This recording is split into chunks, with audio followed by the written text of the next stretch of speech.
Your phone rings, but you don't pick up. You already know who it is. Every notification, every knock on the door feels like a hammer blow to your chest. When you're surrounded by debt, your world shrinks. You stop building and start hiding. Most people will tell you to hustle harder, but today, we're going deeper. We're uncovering a spiritual law from Deuteronomy and Matthew that breaks the cycle of financial suffocation. This is the law of mercy. It's time to stop running and start your reset. Let's begin. Therefore, the kingdom of heaven may be compared to a king who wished to settle accounts with his servants. Imagine standing before a king, owing a debt so massive it would take several lifetimes to pay back. In Matthew 18, Jesus describes a servant who owed 10,000 talents. In today's money, that's billions of dollars. It's an impossible, suffocating amount. The servant begs for time, but the king does something radical. He doesn't give him more time. He wipes the slate clean. He gives him total mercy. But then, the story takes a dark turn. This same man walks out, finds a fellow servant who owes him a few $100s, and starts choking him, demanding payment. When the king hears this, his grace is revoked. He throws the unforgiving servant into prison until every cent is paid. Simply put, mercy is a currency that must stay in circulation. In the world of finance, we think everything is about math. But in the spiritual laws of wealth, everything is about flow. If you receive grace from a creditor, or if you are praying for a miracle to settle your debts, but you are still holding a chokehold on someone who owes you, you are effectively clogging the pipes of your own financial breakthrough. You cannot ask for a reset from the universe while you are denying a reset to those around you. So, how do we apply this when the debt collectors are knocking on your door? It's time for a forgiveness audit. Open your notes or grab a piece of paper. I want you to list every person who owes you. This isn't just about money. List the people who owe you an apology, the people who cheated you in a business deal, or the ex-partner who walked away with your savings. These are spiritual debts that are keeping your heart in a state of bitterness. Let's perform a micro-release. Find one person who owes you a small amount of money, someone you know is struggling, and send them a message. Don't worry about the debt. It's cleared. I want you to have a fresh start. Why do this when you are broke? Because it shifts your frequency from victim to benefactor. When you choke someone for a few dollars, you are telling your brain, I am poor and I am desperate. When you release someone, you are telling your brain, I am a person of abundance, and I have enough mercy to share.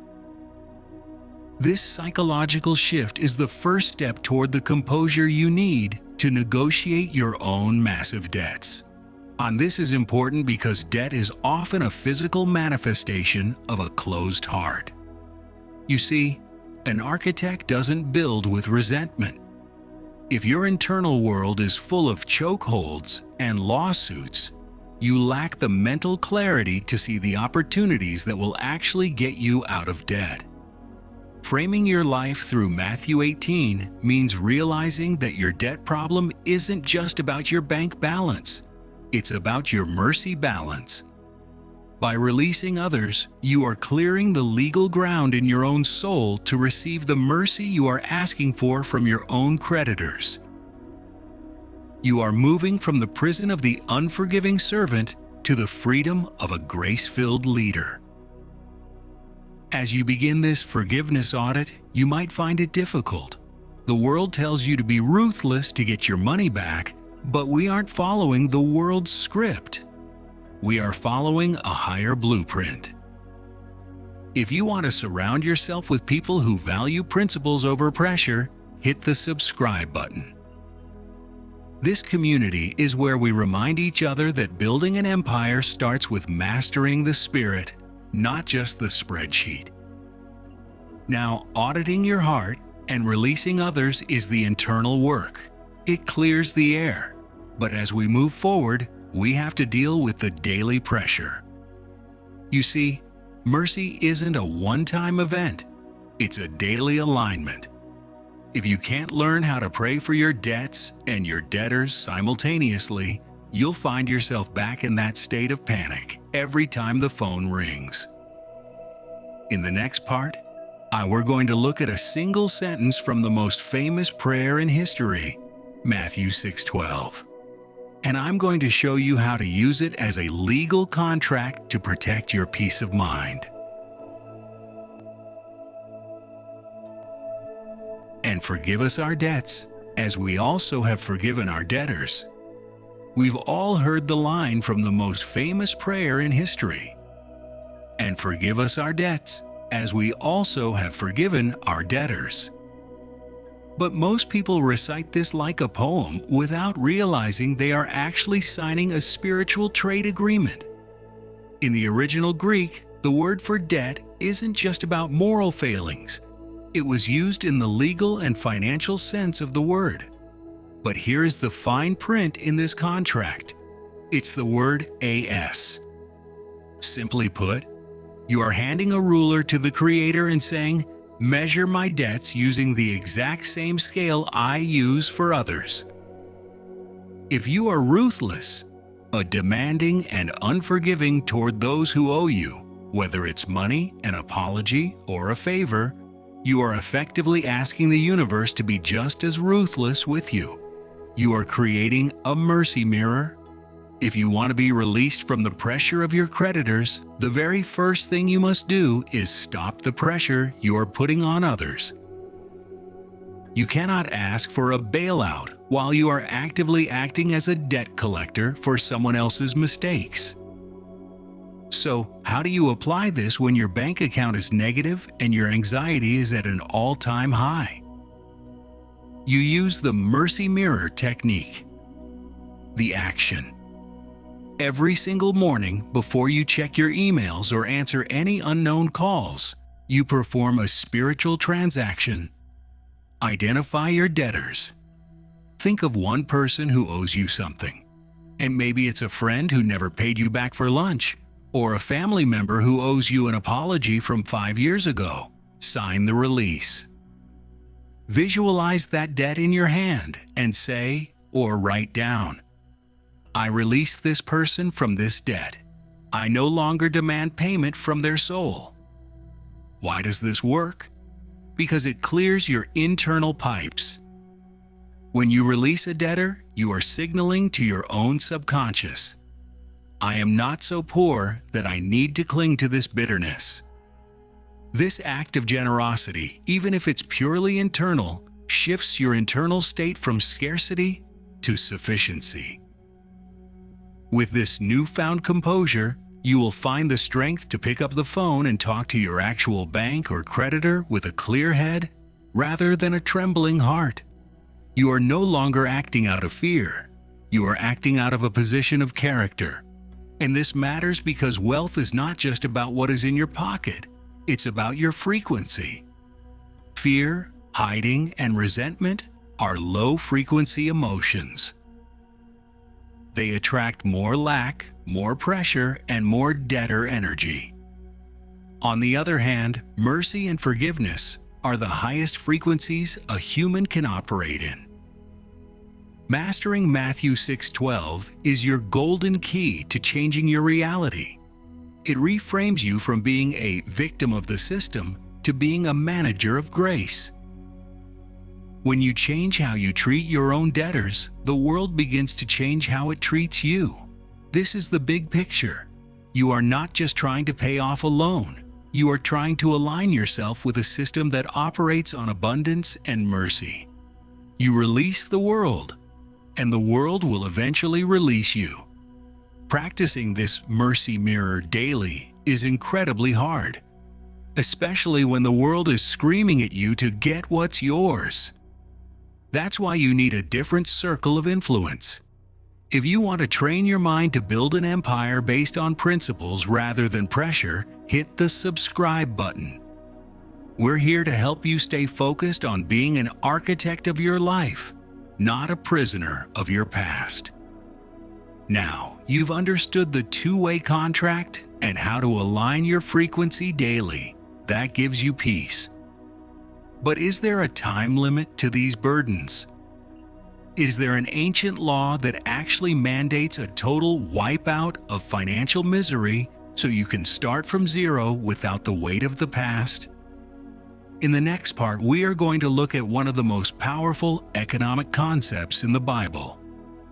Deuteronomy 15:1, the year of release.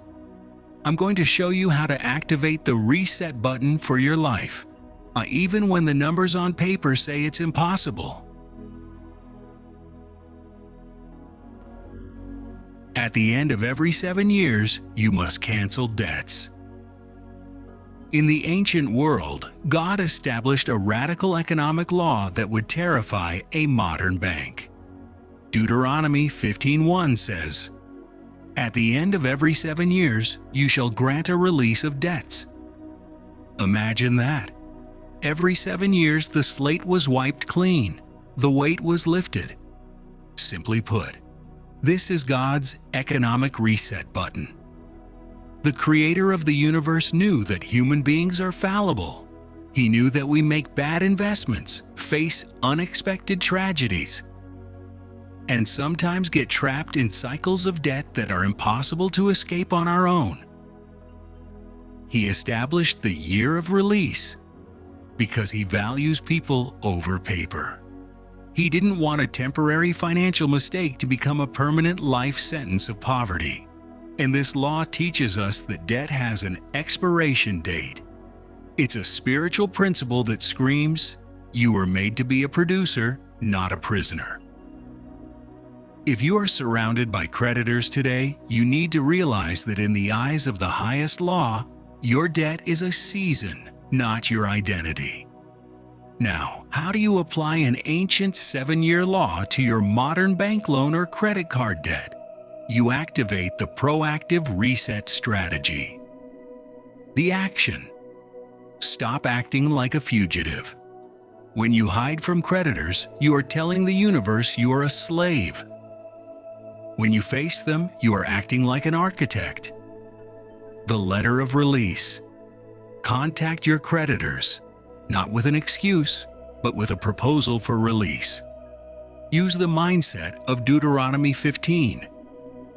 Say, I am currently in a season of hardship, but I am committed to a fresh start. I am proposing a settlement or a restructured plan that allows for a release so that I can return to being a productive client. The mental reset. Even if the bank doesn't say yes immediately, you must grant yourself a release.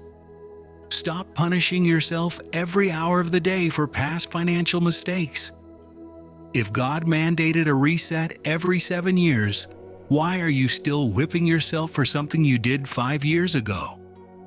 Deciding that your year of release starts today, mentally and spiritually, gives you the psychological oxygen you need to actually find the money and solve the problem. This is the most important part of the entire video. Why is the year of release so vital to your future? Because a crushed spirit cannot build an empire. And if you are constantly suffocating under the weight of IO, you lose the creativity and the courage to say, I build. Framing your situation through Deuteronomy 15:1 shifts your perspective from I am a failure to I am in a transition. This law is proof that the Creator wants you to have a second chance. It suits the overall picture of your life because it moves you from the prison of debt to the palace of purpose. You aren't just trying to get to zero. You are clearing the ground so you can build something that lasts. You are reclaiming your status as a free man or woman. Understanding these hidden laws of the reset is what separates those who stay broke from those who become wealthy. Most people only learn how to work for money, but we are learning how to master the laws of life. If you want to keep receiving these blueprints for a free and prosperous life, make sure you've hit the subscribe button. We're building a community where we don't just talk about survival, we talk about the architecture of freedom. The creditors might be ringing your phone, but they don't own the deed to your soul. Today, we've moved from the panic of a prisoner to the composure of an architect. Remember, your debt is a season, not your identity, and your year of release starts the moment you choose mercy over bitterness. Perform your audit, make that call, and reclaim your oxygen. You've got the blueprint. Now go lay the foundation for your freedom. I'll see you in the next chapter. Keep building.